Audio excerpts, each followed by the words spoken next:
Hello everyone, and welcome to a video that I'm really excited to make because today I'm going to be using the following materials in front of me here to make the cooling module for a thermoelectric mini fridge. And it's going to be miniature in multiple ways because if you take a look at the Peltiers that I have here, you'll see that these ones are quite a bit smaller. And that's because the Peltiers that we're going to be using today are these small 20 by 20 millimeter 5 volt thermoelectric Peltiers, which are 1/4 the size of a standard TEC 1-12706 and should allow us to make a much more compact and therefore even more mini fridge. So let's go ahead and begin with the main parts I'm going to be using for the build. So besides the miniature Peltiers, which I will get into in just a second, the other major components are these special heat sinks that I got. I found them on AliExpress, and basically they have the holes pre-drilled in them on the corners. Next is this DC to DC step-up module for the voltage, which I normally use for the fans if we were using only one power supply, but we have two power supplies today, so I'm not going to be using this. A couple of 60 by 60 millimeter fan guards, some good thermal compound, so here I have Arctic Silver MX4, a couple of 12 volt 6025 fans, 60 by 60 by 25 millimeters, and then the final major component, the actual heart of the device itself, the TEC 1-04906 20 millimeter thermoelectric Peltier. It can be powered with up to 30 watts of power, 5 volts max, and 6 amps maximum current. Okay, so now let's actually build this thing. So to do that, first we need to put the Peltier on the heatsink by using the thermal compound. First, making sure we have a clean surface by wiping it with some rubbing alcohol. With both surfaces now clean, it's time to introduce the jig. So this is something I made for this very purpose. Basically, it allows you to center your Peltier on the heatsink and have it in place when you're applying the thermal paste. I'm going to pick it up while it's locked in the jig. Apply some thermal paste right in the middle. And that was way too much, but then I'm going to pick it up, flip it around, and put it down on the heatsink like that. Pushing down on the Peltier, getting that thermal paste spread out. So you can see it's not quite even on the sides there, so making sure that everything is even. And then once it is, revealing the centered chip is as simple as just pulling the jig up, moving it back into place if needed, and there we go. We have basically a perfectly centered thermoelectric Peltier. Okay, so now comes what I'm assuming is the challenging part, because I haven't tried this out yet off camera. This is going to be the first time I'm trying this, and the reason I think it's going to be a little bit challenging is because I need to put this second heatsink on top and screw it down while making sure that I not only not move the chip around too much, but more importantly, make sure that when I go to screw everything down, I put a decent amount of pressure on top without causing any cracks. I'm gonna apply some some thermal compound on the top of the Peltier here. And then while standing up over it, I'm gonna take this second heatsink, flip it over with the fins facing the other direction, and place it down, making sure that the holes are all aligned. Okay, looking good so far. Now let's drop in the nuts, or the bolts, whichever they're called. First corner, second corner, third corner, and the fourth one. Now we need to screw them in with these. And basically what I'm going to do is go around and take the distance from each corner. And then I'm going to begin slowly tightening each screw, making sure that as I do so, I make sure that all of the distances all around are not deviating too much.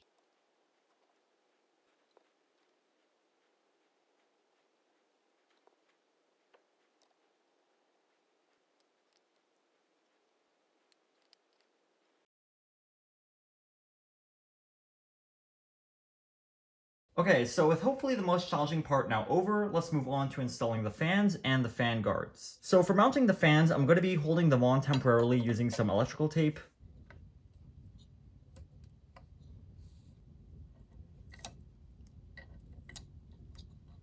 Okay, so with the first fan now installed, I'm going to go ahead and install the second one as well. Okay, and with both fans now installed, there's only one step left to finish the build, which is installing the fan guards. So once again, I'll be using some electrical tape to hold these in place, and that is only because I don't have any M4 or M5 screws on me that'll fit these fans. I used to have some, but I cannot find them, and I've ordered some like a couple of months ago, but they're still on their way from China. I've ordered more. Hopefully they arrive faster, because I did order them with faster shipping. But yeah, the specific flat type of screw that I'm looking for, I couldn't find at any Home Depot or anything, so I'll have to get it online.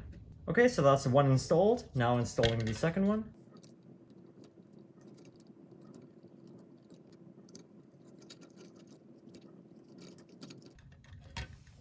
Okay, and there is our second one installed as well. So now we are pretty much basically finished, and now we're ready to actually test this thing. Okay, let's get right to it. So I've got the assembly laying on its side here, and beside that I've got an LCD display printing out the temperatures from two DS18B20 temperature probes. So here's the first one, and here is the second one, and basically what I'm going to be doing is putting one on the hot side heatsink and the other one on the cold side heatsink. But before we can go ahead and do that, first we need to hook up these wires. So I'm going to hook up only one fan to start off with, and that's the hot side fan, because I want to see how cold the cold side heatsink gets before we turn on that fan too. So just give me a second while I go ahead and hook up the Peltier and the fan. Okay, all wired up and ready to go. So I have this fan connected to that power supply. Nice little 12-volt fan.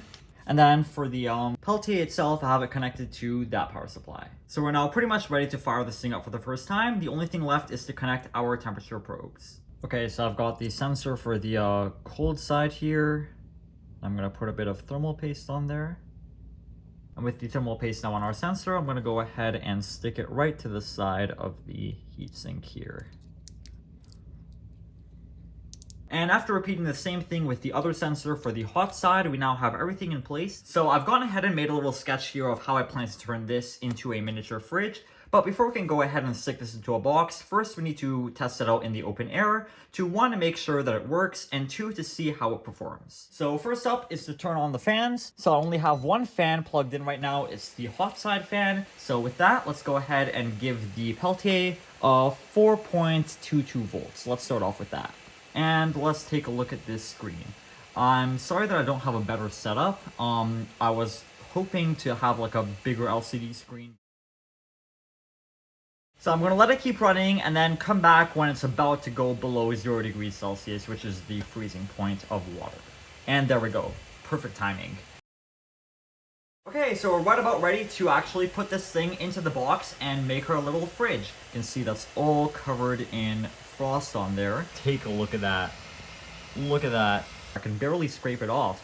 So now that this thing obviously seems to be working as designed, let's see how it holds up in the real world. So here I have a cardboard box which I've cut a hole to very snugly fit both the fan and the heat sinks.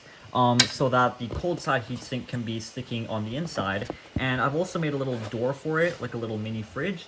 And basically I'm going to line the inside and outside with insulation, put some temperature probes on the inside and on the outside, and let it run and see how it performs. Okay, let's get to it. So I've got the box here with the hole on the top and the little door, and I'm going to start putting in some insulation. So what I'm going to be using is this like foam packing stuff that I found. And what I've done is I've cut it up into little pieces. So here I have a piece for the bottom, the left wall, the right wall, and then the back wall. And putting them in is as easy as just sliding them into their places like that. It's for the left wall, the right wall, and then finally one for the back wall. Let me get that back in focus. And there we go.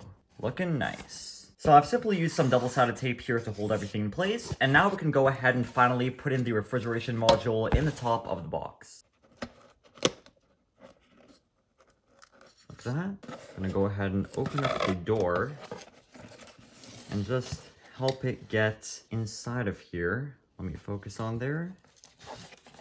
And basically I'm trying not to damage the cardboard, but I've got a feeling I might have to put some electrical tape around here and basically have it stay in place like that. So here's what it looks like from the inside so far. So you can see that the corners are kind of sinking. So I'm thinking of using some kind of fiber reinforced tape or something and like reinforcing the corners to hold them up just for long enough for us to do our test, because in part 2, that's when I'm actually going to be making a really nice enclosure for this. Okay, so here is what I came up with. It's not the most elegant solution, but it's basically little pieces of cardboard that I put in between the two heat sinks here to basically hold them, or rather hold the assembly up above the top wall here so that it doesn't sink down. So here I've gone ahead and taped on all the cardboard, and now I'm going to go ahead and insert a DS18B20 temperature sensor right onto the inside, right onto the cold side heatsink. So I'm going to be slotting this right in between those fins there. And then simply pull the rest of the wire out of the back. Looking nice. So what I'm going to do now is also put a second one of these on the inside of here, like on a block of foam or something, just so we can get the air temperature as well. Once again, pulling it through and inserting the foam block with the sensor taped on top, just like that. It doesn't need to be perfect, it can just be floating in the air like that. It's looking good, so now let's close this thing up and actually wire everything up to power. Okay guys, and here we are. Everything is now wired up and ready to go. I have everything wired up. The Peltier, the fans, the DS18B20 temperature sensors, everything is wired up and ready to go. So without wasting any more time, let's go ahead and close this thing up and power it on. So to power it on, I'm going to start off by turning on the fan for the hot side heatsink. So that is 12.5 volts going to the hot side heatsink. The cold side heatsink I have off at the moment. We're going to wait for it to go down in temperature before we actually turn it on. So with that, I'm going to go ahead and turn on the Peltier as well in 3, 2, 1. So the Peltier is now on, and the power supply powering it is giving it 16.6 watts. So less than a minute now, you can see the temperature is starting to go down on the heatsink. And basically what I'm going to do is I'm going to let temp 2, the temperature of the cold side heatsink, go down to around 0 degrees Celsius or below, so below freezing. And then I'm going to turn on the fan for the cold side.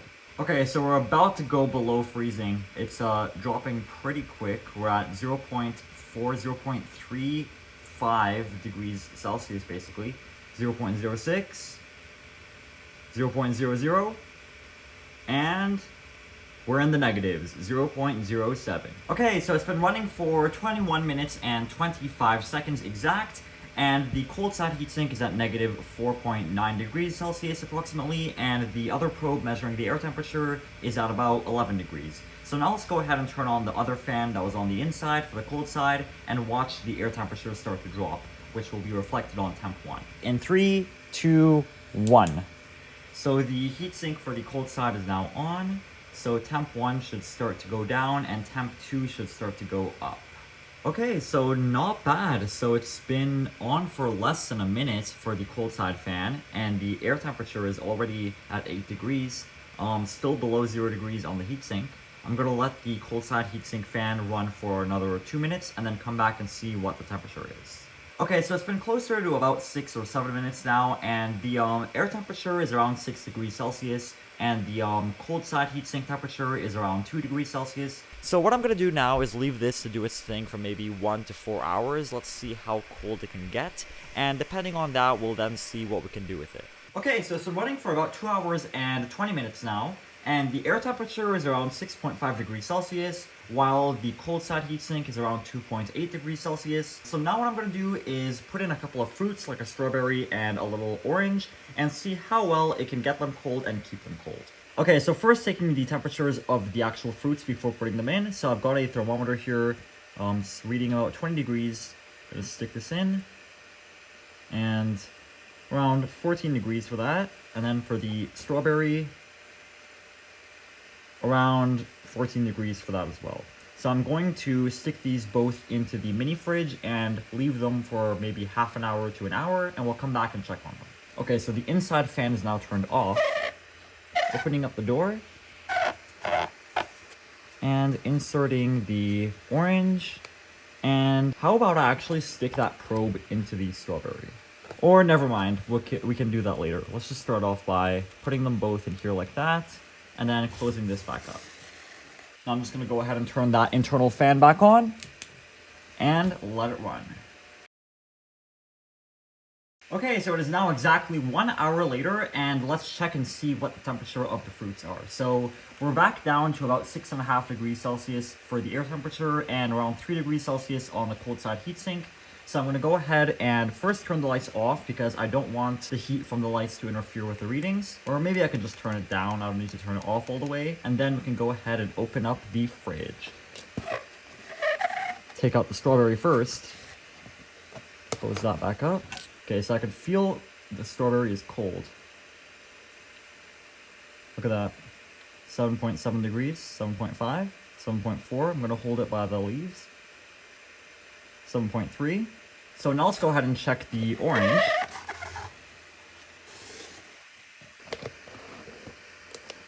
Okay, for the orange now, let's check the temperature on this. I'm gonna hold it from the stem here.